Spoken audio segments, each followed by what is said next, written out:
मेरे YouTube page astro Naresh पर आपका स्वागत है। नमस्कार, मैं हूं नरेश कुमार। सबसे पहले उन दर्शकों का धन्यवाद जिन्होंने पेज को सब्सक्राइब किया है, पेज के वीडियोस को शेयर कर रहे हैं, लाइक कर रहे हैं और कमेंट बॉक्स में हमें अपनी राय भी लगातार भेज रहे हैं। दोस्तों, आज के वीडियो में बात करेंगे सिंह लगन के जातकों की, ऐसे जातकों की जो शेयर बाजार में एक्टिव हैं, जो रोजाना ट्रेडिंग करते हैं, जो स्पेकुलेटिव ट्रेड करते हैं, निफ्टी फ्यूचर में काम करते हैं, MCX पे काम करते हैं। यहां पर बात सिंह लगन के जातकों की होगी, सिंह राशि के जातकों की नहीं होगी, क्योंकि जो कुंडली हम एनालाइज करते हैं मार्केट के लिहाज से वो लगन से ही एनालाइज करेंगे। यदि हम इसको चंद्र कुंडली से विश्लेषण करेंगे इसका, तो थोड़ी सी कंफ्यूजन ज्यादा हो जाएगी, क्योंकि चंद्र कुंडली में, आपके कुंडली में चंद्रमा कहीं पर भी हो सकता है। चंद्र कुंडली से दूसरा भाव धन भाव होता है, लगन कुंडली से दूसरा भाव भी धन भाव होता है। तो यदि हम चंद्र कुंडली को का विश्लेषण करेंगे तो चीजें थोड़ी सी पलट जाएंगी, इसलिए इसको लगन कुंडली के हिसाब से ही देखेंगे। सिंह लगन की यदि आपकी कुंडली है तो आपके कौन से प्लैनेटरी कॉम्बिनेशन ऐसे हैं जहां पर आपको ट्रेड करने की इजाजत देते हैं, या आपका कौन सा ऐसा प्लैनेटरी कॉम्बिनेशन है जहां पर ट्रेड बिल्कुल नहीं करना चाहिए, इंट्राडे में नहीं फंसना चाहिए। सेबी का स्टडी कहता है कि 90% निवेशक जो होते हैं वो फ्यूचर एंड ऑप्शन में पैसा गवा के निकलते हैं। उसका रीजन एक यही है कि कुंडली में ऐसे योग नहीं होते जो आपको शेयर मार्केट से फायदा दिला सके। तो ये जो सीरीज चल रही है इसमें यही बताने की कोशिश कर रहे हैं आपको, ताकि आप अपनी कुंडली खुद देख सकें और ये समझ सकें कि क्या आपको बाजार में ट्रेड करना चाहिए, इंट्राडे में आना चाहिए, फ्यूचर ऑप्शन में आना चाहिए या नहीं आना चाहिए। तो सिंह लगन की कुंडली आपके सामने है, यहां पर देखिए। सिंह लगन की कुंडली में सबसे पहले हम बात करेंगे चंद्रमा की स्थिति की। यदि चंद्रमा की स्थिति आपकी कुंडली में ठीक है तो आप ग्रीड एंड फियर के शिकार नहीं होते। बाजार में होता क्या है, आप शेयर खरीदते हैं, 100 रुपए का शेयर खरीदा, 110 पे गया, आप में ग्रीड आया, आपको लगा कि ये 120 पे जाएगा, शेयर आता है 90 पे, आप वहीं पर फंस जाते हो। 100 रुपए में शेयर खरीदा, 90 पे आया, आप में फियर आ जाता है कि ये और लुढ़क जाएगा, आप 90 पे बेचते हो, शेयर दोबारा 120 पे पहुंचता है। तो ये तब होता है जब आपकी कुंडली में चंद्रमा की स्थिति कमजोर होती है, चंद्रमा मन का कारक होता है, आप डिसीजन नहीं ले पाते। तो ये स्थिति जरूर चेक करिए कि चंद्रमा आपकी कुंडली में कैसा है। यहां पर हम दो जो बड़े निवेशक हैं उनकी कुंडली का जो है वो एग्जांपल देंगे। एक वारन बफे जी की कुंडली और एक हमारे दिवंगत राकेश झुनझुनवाला जी की कुंडली। दिवंगत राकेश झुनझुनवाला की कुंडली में सूर्य और चंद्रमा की जो डिस्टेंस है आपस का 130 डिग्री है, और वारन बफे जी की कुंडली का जो कुंडली में सूर्य और चंद्रमा का डिस्टेंस जो है वो 99 डिग्री है। इसका मतलब यह है कि दोनों की कुंडली में चंद्रमा की स्थिति जो है वो ठीक थी, इनमें फियर नहीं था, इनमें हौसला था, इनमें करेज था पोजीशन को लंबे समय तक होल्ड करने का। तो कैसे पता लगेगा कि आपकी कुंडली में चंद्रमा ठीक है या खराब है? नंगी आंख से आप देख सकते हैं।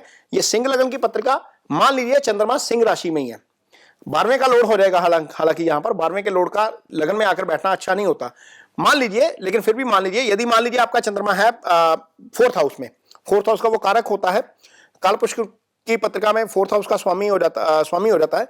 तो मान लीजिए आपका चंद्रमा है 8 राशि का। यदि आपका सूर्य लगन में है तो आपका चंद्रमा ठीक है, मजबूत है, क्योंकि ये 120 डिग्री के आसपास या 100 डिग्री के आसपास के डिस्टेंस पे आ जाएगा। यदि आपका सूर्य दशम भाव में पड़ा हुआ है तो यहां पर भी आपका जो है वो ठीक हो जाएगा, क्योंकि दशम भाव में यदि ये सूर्य पड़ा होगा तो वो 2 राशि में आएगा। 2 राशि का सूर्य और 8 का चंद्रमा, ये स्थिति ठीक है।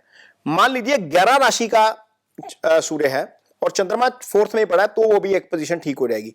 तो यहां पर यदि आपका सूर्य पंचम में है, हालांकि कालपुरुष की पत्रिका में पंचम का सूर्य अच्छा होता है, लेकिन वो चंद्रमा को वीक कर देगा, क्योंकि वो चंद्रमा से दूसरे आ जाएगा। मान लीजिए सूर्य 6ठे में पड़ा हुआ है, पाप ग्रह का 6ठे जाना अच्छा होता है, लेकिन फिर भी वो सूर्य को वीक कर देगा, क्योंकि वो उसका डिस्टेंस जो है वो 60-70 डिग्री के आसपास ही रहेगा। मान लीजिए सूर्य आपका 3रे भाव में पड़ा हुआ है और चंद्रमा 4th में है, तो भी चंद्रमा आपका वीक हो जाएगा। मान लीजिए चंद्रमा आपका दूसरे भाव में, सूर्य आपका दूसरे भाव में पड़ा है, तो भी वो चंद्रमा को वीक कर देगा। ऐसी स्थिति में भी 60-70 डिग्री का डिस्टेंस ही रहेगा, तो चंद्रमा आपका वीक हो जाएगा। तो यदि ये स्थिति कुंडली में है, चंद्रमा से सूर्य दूसरे तीसरे भाव में है, तो चंद्रमा आपका वीक है, आप डिसीजन मेकिंग में थोड़े से परेशान हो सकते हैं। ये तो हो गई मन की बात, क्योंकि मन का कारक चंद्रमा है, डिसीजन हम मन से ही लेते हैं। अब पैसा कहां से आएगा? पैसा आएगा 11वें भाव से, पैसा आएगा आपको दूसरे भाव से। और लकली यहां पर जो सिंह लगन की पत्रिका बनती है उसके लिए आय स्थान जो 11वां भाव होता है उसके स्वामी भी बुध बन जाते हैं, और जो धन स्थान होता है जो दूसरा भाव होता है उसके स्वामी भी बुध हो जाते हैं।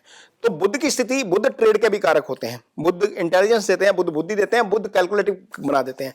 तो यदि आपकी कुंडली में बुध की पोजीशन ठीक है तो निश्चित तौर पर वहां पर आपको जो है वो फायदा हो सकता है, क्योंकि आय स्थान का स्वामी और धन स्थान का स्वामी मान लीजिए सूर्य के साथ है और सूर्य के साथ ही रहता है। नॉर्मली सूर्य से एक घर आगे एक घर पीछे या सूर्य के साथ बुध की पोजीशन होती है। मान लीजिए सिंह लगन की पत्रिका में बुध दूसरे भाव में बैठे हुए हैं, सूर्य के साथ ही बैठे हुए हैं, तो ये एक आइडियल कॉम्बिनेशन हो जाएगा। लग्नेश धन स्थान में चला गया, धन स्थान के स्वामी के साथ चला गया, ये एक आइडियल कॉम्बिनेशन हो जाएगा जहां पर आपको पैसा बन सकता है, आपको डेफिनेटली पैसा बन सकता है। लेकिन यदि आपकी कुंडली में सूर्य बुध आपका अष्टम में चला गया, बुध 12 में चला गया, तो आपके लिए वो नुकसानदायक हो जाएगा, क्योंकि बुध 12 में जाना अच्छा नहीं होता। काल पुरुष की पत्रिका में बुध 12 में जाकर नीच का हो जाता है। तो यहां पर ये देखेंगे कि आपका बुध कैसा है, सबसे पहले तो ये देखेंगे। दूसरा, आपकी कुंडली में गुरु की पोजीशन कैसी है। आय और धन भाव के स्वामी तो बुध हो गए, लेकिन गुरु आपकी कुंडली में, किसी भी लगन की कुंडली हो, कारक होते हैं आय और धन के। पंचम भाव के कारक भी गुरु होते हैं। यदि गुरु आपका छठे भाव में है, गुरु आपका अष्टम में है, गुरु आपका 12 में है, गुरु राहु के तो एक्सेस में है, गुरु शनि के प्रभाव में है, मंगल के प्रभाव में है, तो आपको नुकसान हो सकता है बाजार में, क्योंकि गुरु मार्केट को ड्राइव करने वाले ग्रह हैं। मरकरी और गुरु दोनों की पोजीशन, दोनों की जो कॉम्बिनेशन है उससे मार्केट ड्राइव होता है। आपकी कुंडली में भी ये ग्रह अच्छे होने चाहिए। यदि ये ग्रह अच्छे नहीं है तो बाजार आपके लिए नहीं है, आपको परेशानी हो सकती है। जो लोग खास तौर पर स्पेकुलेटिव ट्रेड करते हैं उनके लिए 12वां भाव अच्छा होना बहुत जरूरी है। 12वां भाव अच्छा इसलिए होना जरूरी है क्योंकि 12वां भाव स्पेकुलेशन का भाव होता है। मान लीजिए सिंह लगन की पत्रिका है, 12वें भाव के आपके शनि पड़े हुए हैं, पंचम में आपका मंगल आ गया, तो पंचम का मंगल 8वीं दृष्टि से 12वें भाव को देखेगा, शनि वहां पर ऑलरेडी विराजमान है। और मान लीजिए राहु भी आपका 4th हाउस आ गया, तो 4th हाउस से राहु 9वीं दृष्टि से देखेगा, मंगल 8वीं दृष्टि से देखेगा, और आपका शनि वहां पर ऑलरेडी पड़ा हुआ है। तो 3 पाप ग्रहों के प्रभाव में आपका 12वां आ गया। तो 12वें का पाप प्रभाव में आना अच्छा नहीं है, यहां पर स्पेकुलेटिव ट्रेड मत करिए। एक तो ये स्थिति हो गई। मान लीजिए शनि वहीं पर है, अब इसको रिवर्स करते हैं। छठा भाव कर्ज का भाव होता है। शनि जब 12 चला जाता है तो कर्ज दे देता है। कुछ लोग जो है वो पैसा उधार लेकर मार्केट में काम करते हैं। 10 की आपके पास वो है कैश है और 100 का आप ट्रेड कर रहे हैं, पता लगे जो ट्रेड लिया था 100 का वो 15% गिरा, आपको ज्यादा मार्जिन अपनी तरफ से देना पड़ेगा। ऐसी स्थिति तब होती है जब आपका छठा पीड़ित हो जाता है। शनि आपका 12 पड़ा, सीधी दृष्टि से छठे को देख रहा है, केतु दशम में पड़ा छठे को देख रहा है, छठा भी 2 पाप ग्रहों के प्रभाव से पीड़ित हो गया। तो ऐसी स्थिति में स्पेकुलेटिव ट्रेड मत करिए, ये आपके लिए नहीं है। मंगल पंचम का होगा तो 11 को भी पीड़ित कर जाएगा, क्योंकि सीधी दृष्टि मंगल की 11वें भाव के ऊपर आएगी, तो यहां पर आय भाव भी पीड़ित हो जाएगा। तो यदि आपका चंद्रमा वीक है, आपका 12वां वीक है, आपका पंचम वीक है, आपका छठा वीक है, तो बाजार में स्पेकुलेटिव ट्रेड मत करिए। चाहे वो एमसीएक्स में करते हैं, चाहे वो फ्यूचर इंडेक्स में करते हैं, चाहे आप निफ्टी फ्यूचर में करते हैं, कहीं पर भी कर रहे हैं, स्पेकुलेटिव ट्रेड मत करिए। इन्वेस्टमेंट जिसने करनी है उसके लिए भी गुरु की पोजीशन अच्छी होना जरूरी है। मान लीजिए 12वां खराब है, हो सकता है 12वां खराब हो, कोई दिक्कत नहीं है, लेकिन यदि गुरु आपका अच्छा है तो गुरु आपको अच्छी स्थिति में जो है वो ले आता है। मान लीजिए आपका गुरु पंचम में पड़ा हुआ है, पंचम आपका 11 को देख रहा है, 12वां खराब है, कोई दिक्कत नहीं है, पंचम का गुरु 11वें भाव को देखेगा ना, क्योंकि यहां पर सिंह लगन में यदि गुरु पंचम में आएगा तो वो अपनी राशि का आ जाएगा, तो वो आपके लिए अच्छा हो जाएगा। मान लीजिए गुरु आपका भाग्यस्थान में पड़ा हुआ है, तो वहां पर भी गुरु अच्छा हो जाएगा, क्योंकि सिंह राशि की यदि हम पत्रिका बनाएंगे तो यहां पर गुरु मंगल की राशि में आ जाएगा, पंचम को एक्टिवेट कर देगा। वो इजी गिन का भाव होता है, एक दृष्टि लगन के ऊपर जाएगी, एक दृष्टि पंचम के ऊपर जाएगी, ये स्थिति एक अच्छी हो जाएगी। मान लीजिए यहां पर भी नहीं पड़ा, केंद्र में पड़ा हुआ है, सिंह राशि में सप्तम भाव में गुरु पड़ा है, तो भी 11 को एक्टिव करेगा, तो भी अच्छा हो जाएगा। दशम में पड़ा तो आपके धन भाव को एक्टिव कर देगा, वो भी अच्छा हो जाएगा। तो इन्वेस्टमेंट के लिहाज से आपका गुरु और बुध होना अच्छा होना जरूरी है किसी भी कुंडली में, सिंह लगन की कुंडली में खासतौर पर, क्योंकि बुध धन का कारक हो जाएगा, यहाँ पर धन भाव का स्वामी हो जाएगा, यहाँ पर आयुष भाव का स्वामी हो जाएगा।